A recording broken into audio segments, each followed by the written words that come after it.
هل كان عندك شخص عزيز وتوفى وبعدك محتفظ برقمه؟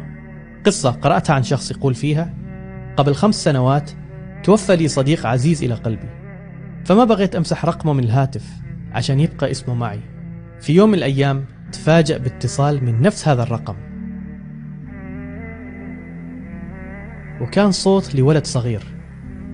قال: السلام عليكم عمي، ممكن تشتري لي دراجة؟ فرد عليه هذا الشخص باستغراب: حاضر، بشتري لك، ولكن من أنت؟ وهل تعرفني؟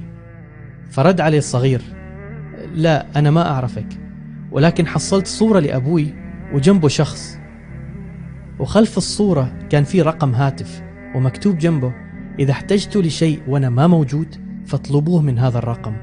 فتأثر الشخص بالكلام وتذكر صديقه، وقال للطفل: بجيب لك الدراجة